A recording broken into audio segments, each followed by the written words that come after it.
Hi, my name is Helen Malone. I serve as the Vice Provost for Academic Policy and Faculty Resources in the Office of Academic Affairs.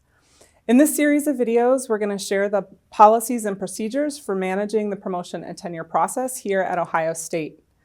These trainings are particularly relevant for those of you who are managing the promotion and tenure process, but anybody is welcome to watch them. You can watch these videos one at a time or all together, out of order, however it suits your needs. They're here to help you. Should you have any questions when you finish watching these videos, of course you can reach out to the Office of Faculty Affairs at facultyaffairs@osu.edu, or you can go to the Faculty Affairs website, faculty.osu.edu. First, each tenure initiating unit, or TIU, develops specific criteria for the action under review, such as promotion with tenure, promotion, or promotion with reappointment. These criteria are codified in the unit's appointments, promotion, and tenure documents. These criteria are to be created for each faculty track, including tenure track, clinical teaching practice, research, and associated, as well as for movement and rank from assistant to associate professor and from associate professor to professor. APT documents are reviewed and approved by the Office of Academic Affairs and can be found at the link provided in the description. Second, Ohio State requires internal and external evaluation. Internal evaluation occurs annually during the annual review process, and during the promotion and tenure review, the eligible faculty, TIU head, college P&T committee, dean, and the Office of Academic Affairs conduct evaluations of each case. Additionally, for all tenure track and research cases, units are expected to gather external review letters from content experts. These external evaluations are considered during the internal evaluations. Finally, each case undergoes at least 3 levels of review from the TIU, the college, and OAA. At Ohio State, if a negative recommendation is given at the first review, the case will move forward through the remaining reviews and the provost will make the final decision. Although there are other terms that will be defined as I describe the process, and there is a list of common acronyms linked in the description, there are 2 definitions that are important to understand from the outset, and they are the 2 types of reviews conducted at Ohio State: mandatory and non-mandatory. Mandatory reviews are those that must occur at a particular point in time. There are 3 mandatory reviews at Ohio State: 4th-year reviews for tenure track faculty, tenure reviews at the end of the probationary period, and reappointment reviews in the penultimate year of an appointment for clinical teaching practice and research faculty. If a faculty member chooses not to participate in any of these reviews, their non-participation will result in non-renewal of their contract. A tenure track candidate may request up to 3 tenure clock extensions. These are described in University Faculty Rule 3335-603D. Automatic extensions may be granted for birth or adoption. In these cases, the faculty member must complete a form which will be automatically approved by their TIU head, the college dean, and OAA. For matters relating to health issues beyond the faculty member's control, the faculty member will work with their TIU head and human resources to document the issues. This extension is approved by the TIU head, the college dean, and OAA.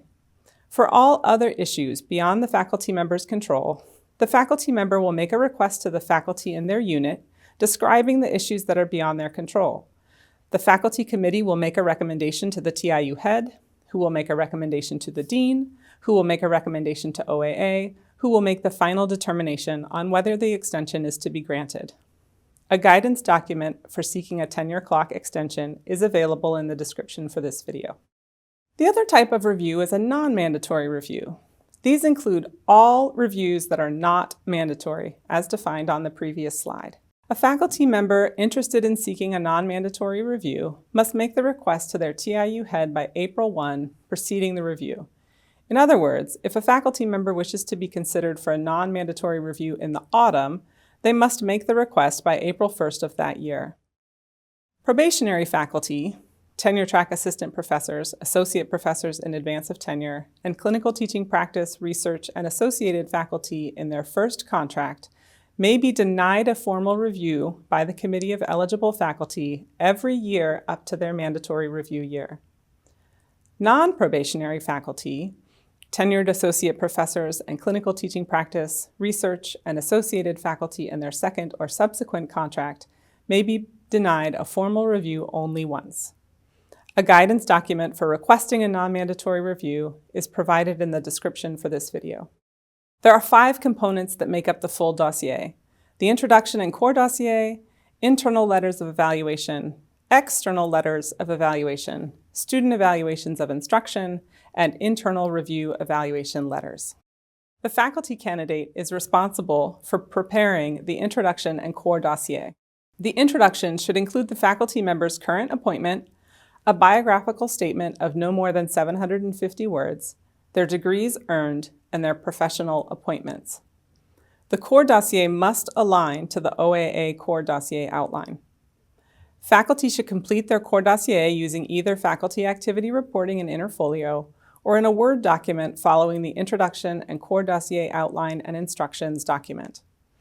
Links are provided in the description for this video to another training for faculty on preparing their core dossier, a document with the OAA introduction and core dossier outline and instructions, and a link to OSU's Interfolio website. I have reviewed several thousand dossiers at this point. There are several instances where those supporting faculty who are preparing their materials can provide mentorship. First, items should be listed in the core dossier only once, with one exception. If a faculty candidate has co-authored with a student, they can list the citation both in the accomplishments for a particular student and in their scholarship and creative production section. Otherwise, materials listed in the core dossier should only appear once.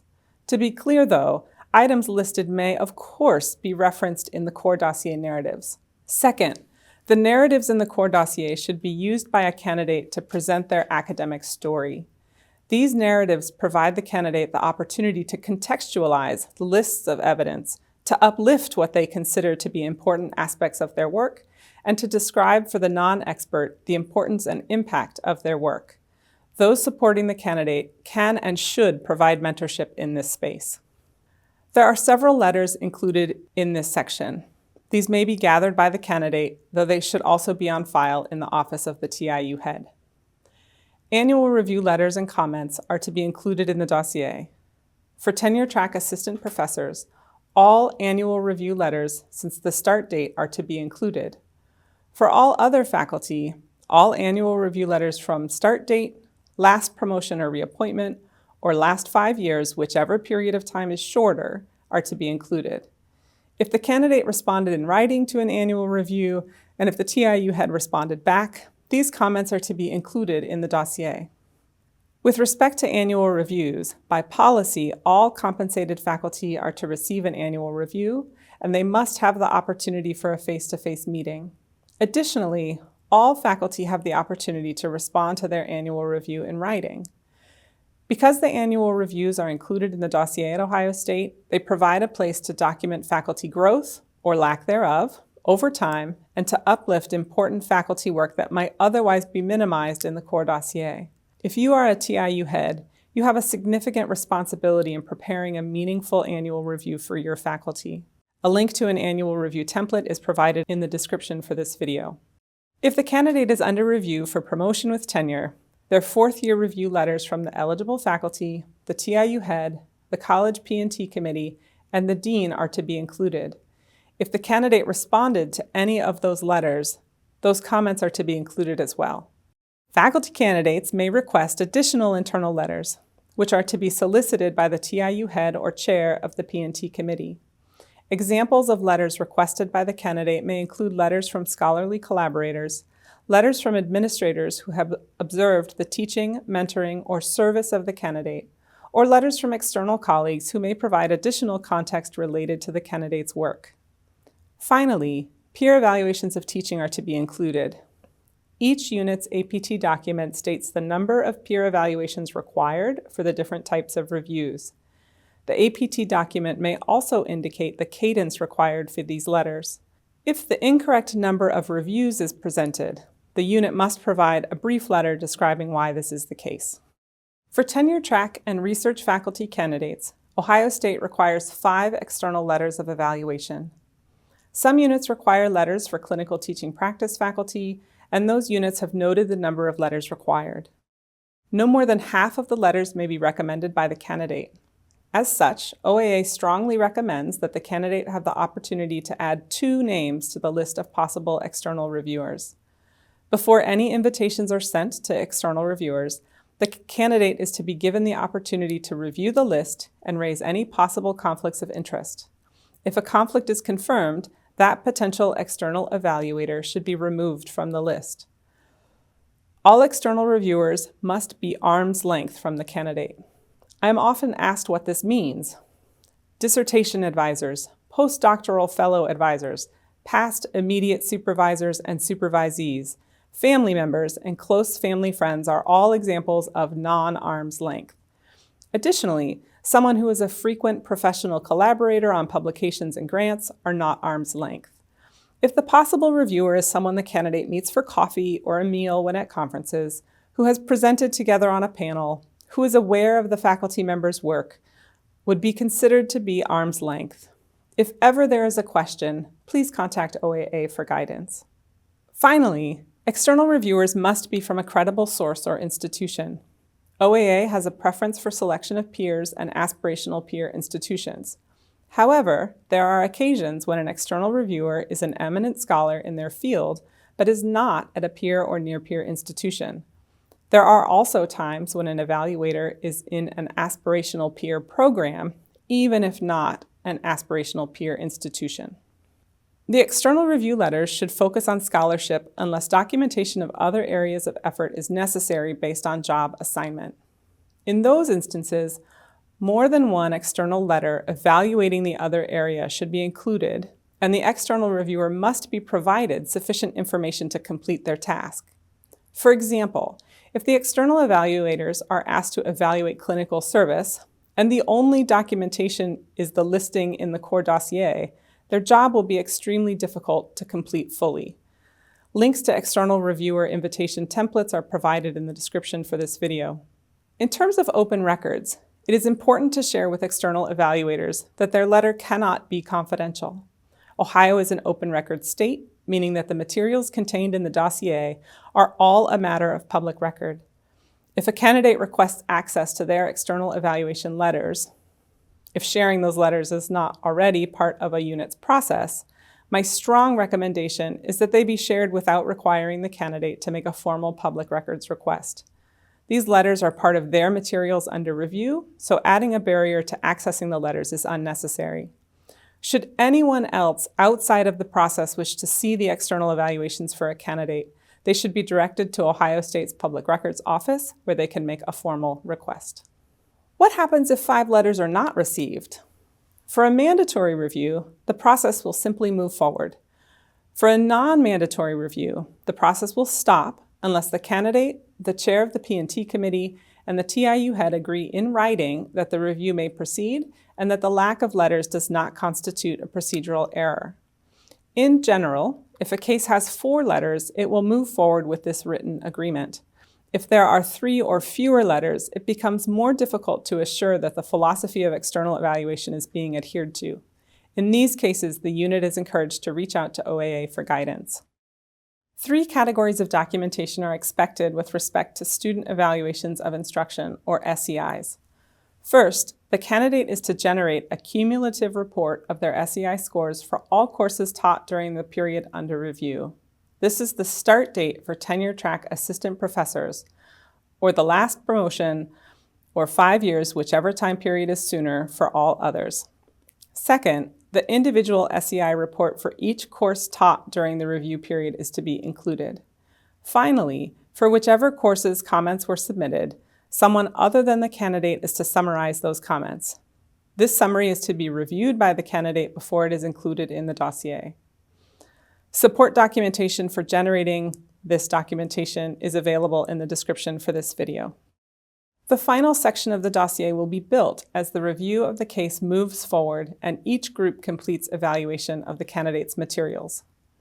For regional campus faculty, the first internal review evaluation letters will be generated by the regional campus faculty and the regional campus dean.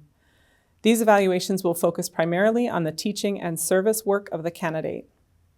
If a faculty member has a joint appointment with another TIU or university center, the TIU head or faculty director of that unit is to provide an evaluation letter.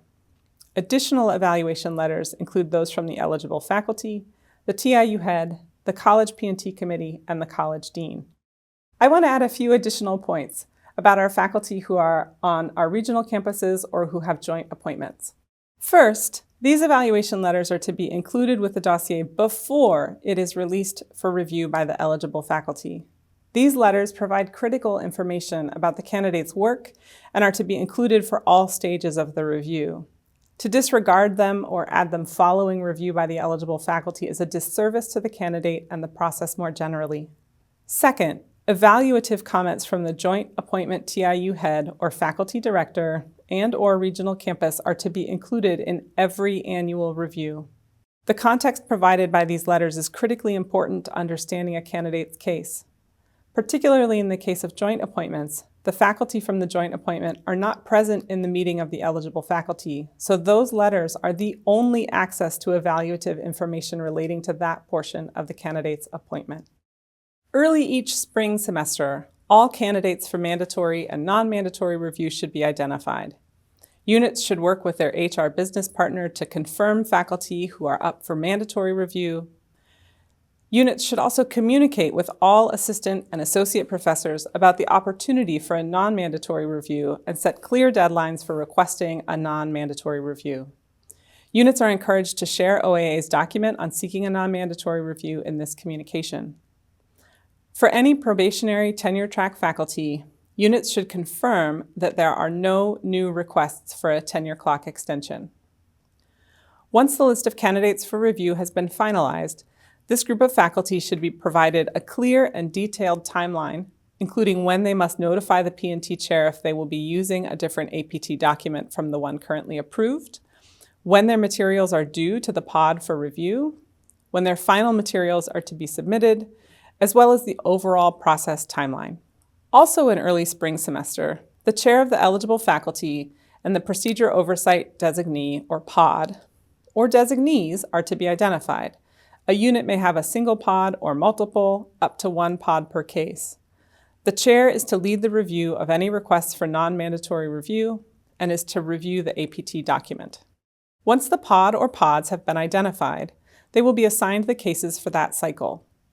For each case they are assigned, the pod is to review the introduction and core dossier for completion and that they follow the university's guidelines. These materials are not to be released to the eligible faculty until the pod's review is complete. This chart shows the workflow process for faculty with appointments in colleges that have departments or schools, and it includes an abbreviated step for faculty with joint appointments and/or are appointed to a regional campus. OAA has workflow charts available on our website for all different org structures, faculty with joint appointments, and regional campus faculty. A link to these workflows is available in the description for this video. For faculty with joint appointments, the TIU head for the joint unit will provide an evaluation letter to be included in the dossier before materials are released to the eligible faculty for review. For faculty who serve on one of our 4 regional campuses, the regional campus eligible faculty and the regional campus dean will each provide an evaluation and recommendation of the teaching and service work of the candidate.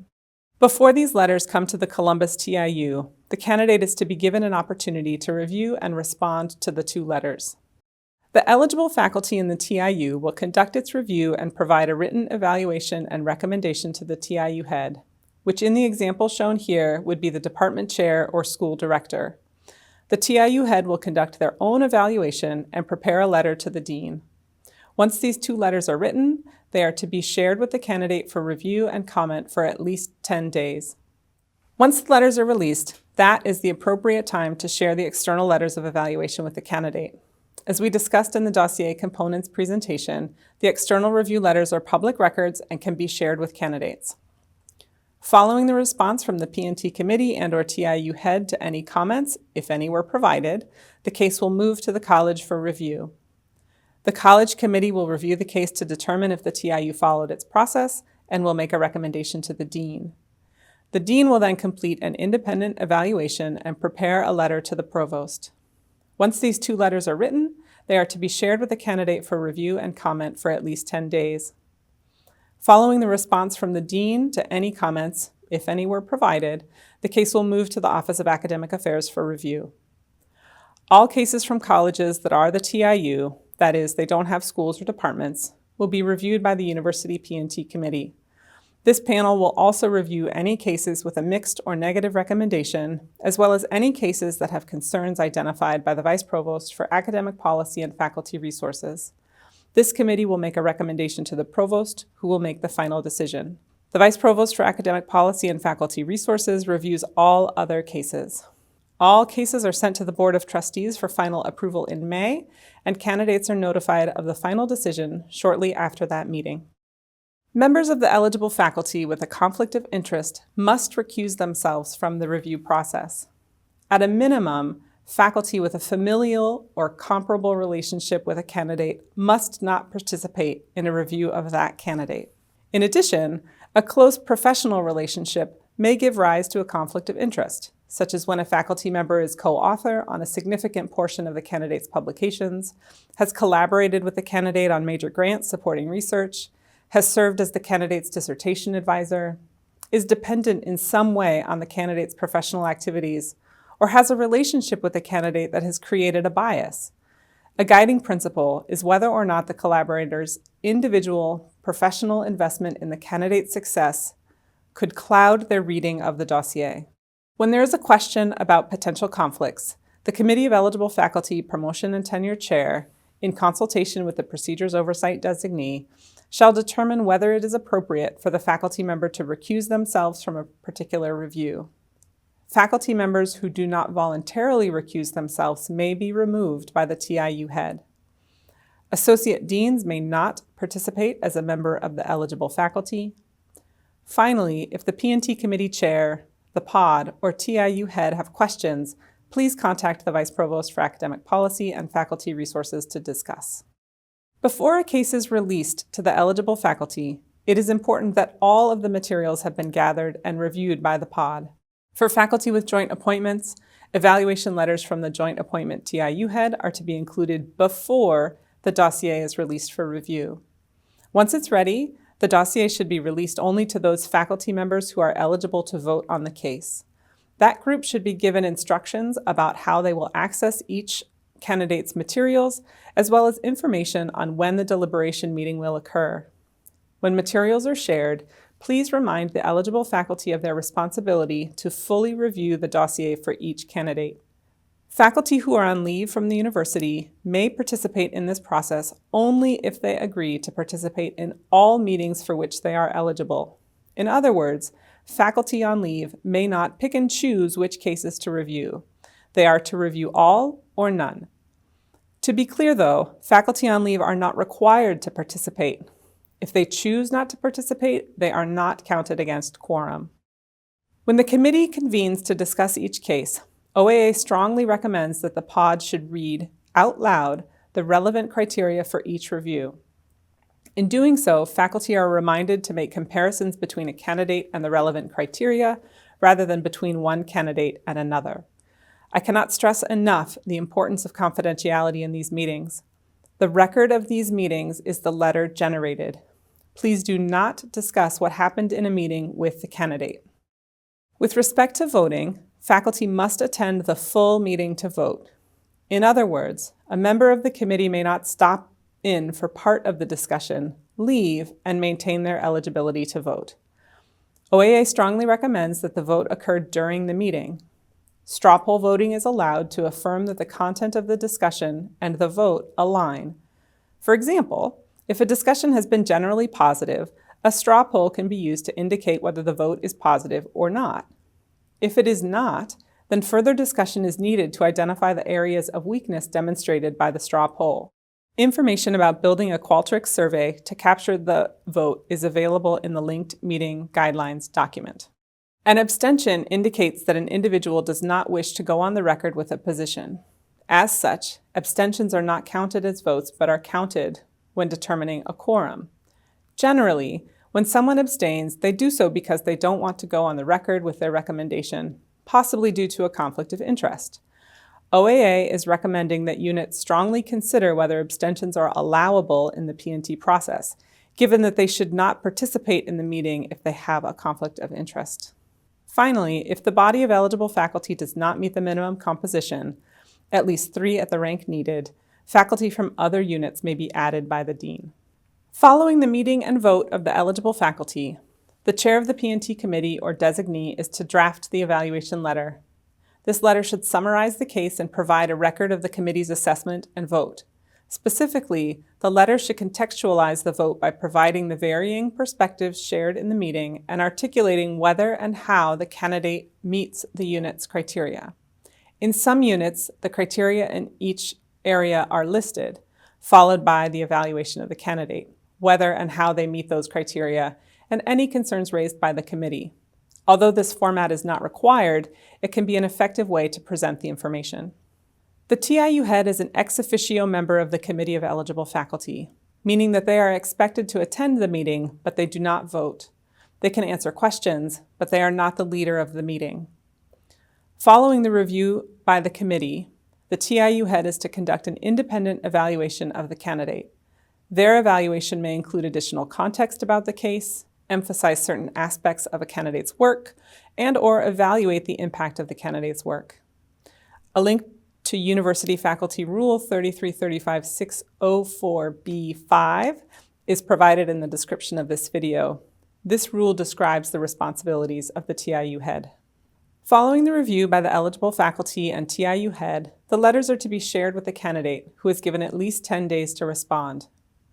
If the candidate responds to the eligible faculty, the P&T committee chair is to send the response to the eligible faculty who participated in the discussion and ask if the response would change anyone's recommendation. If any of the eligible faculty indicate that the comments would change their recommendation, the eligible faculty body is to reconvene to discuss and possibly vote again. If the committee decides to re-vote, the letter is to be updated to include the new vote, and additional text is to be added summarizing the discussion.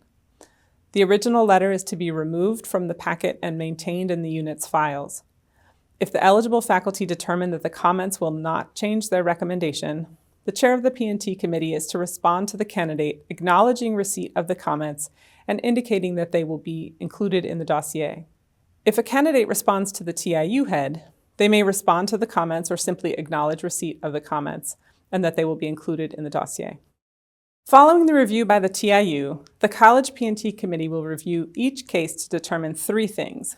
First, whether there are any procedural errors that need to be addressed, such as missing information or documentation, conflicts of interest not identified by the TIU, or any other errors. Second, they are to determine whether the TIU followed its process as documented in the TIU's APT document. Finally, they are to evaluate whether the candidate meets the criteria as set forth in the TIU's APT document. After their deliberation, the committee will make a recommendation to the dean of the college. It is not the job of the College P&T Committee to debate the merits of the criteria in a unit's APT document or to consider whether the candidate meets standards not set forth in that document. Descriptions of this committee role are described in University Faculty Rule 3335-604C and in the OAA Policies and Procedures Handbook in Chapter 3, Section 3.9. Both of these resources are linked in the description for this video. Following the College P&T Committee's review and recommendation, the dean is to conduct an independent review and make a recommendation to the provost. If the dean agrees with all previous reviews, they can provide a short rationale in concurrence with recommendations from previous levels of review. If the dean does not agree with any of the previous recommendations, they must address and adjudicate the disagreement and include a recommendation and rationale to the provost.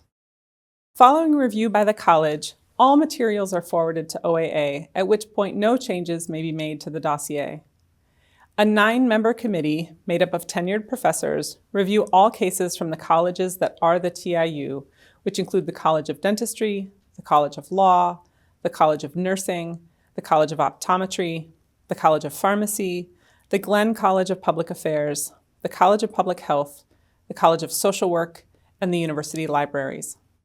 This committee reviews any case with a unanimous negative recommendation or a mixed recommendation in which some but not all previous review bodies made a negative recommendation.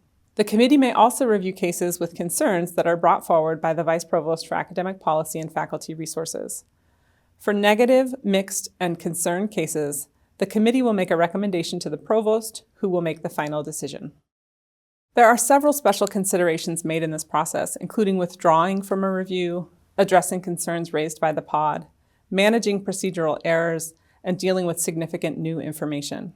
With respect to withdrawing a case for consideration, once the process has begun, only the candidate may withdraw from the process. If a candidate withdraws from a mandatory review, they must do so in writing with an accompanying letter of resignation. The letter must acknowledge that the last day of employment will be no later than May 31st of the year following the mandatory review, that the decision to resign is irrevocable, and that tenure will not be granted. A candidate who withdraws from a non-mandatory review will continue in their current rank. For example, an associate professor seeking promotion to professor will maintain their rank as associate professor. If a candidate withdraws from a non-mandatory review, they may seek another non-mandatory review in the next cycle. At any time in the process, if the pod has a concern, they should first raise the concern with the person or group that is generating that concern. This could include the candidate, a faculty member, or the full committee not following procedure.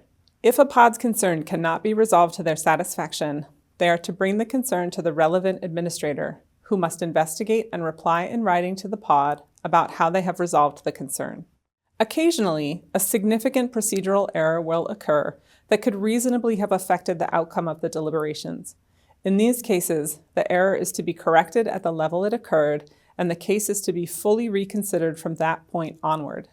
Additionally, there are times when significant new information may become available during the course of a review that could reasonably have affected the outcome of the deliberations. Should significant new information be brought forward, the eligible faculty will determine whether a reconsideration of the case should occur. If they do, the amended record must be reviewed by all parties to the review process. If significant new information becomes available, but it is unlikely to change the outcome of the case, the candidate can note the new information in their response to the TIU or the college. For example, if a positive recommendation has been made by the eligible faculty and the TIU head, then the candidate learns that a significant new publication has been accepted. This is unlikely to change the positive recommendation. Finally, I want to point out 3 notes. First, if a tenure track assistant professor has been granted tenure clock extensions, these are not to be discussed in the deliberation or included in the letter from the eligible faculty. Second, time to review does not change the standards and expectations. A short time in rank or a long time in rank is not relevant. What is relevant is whether or not the candidate meets the criteria for promotion, not the time it took them to do so. Finally, requests from a candidate to change the composition of the Committee of Eligible Faculty will happen only in rare cases and must be brought to the Office of Academic Affairs for discussion.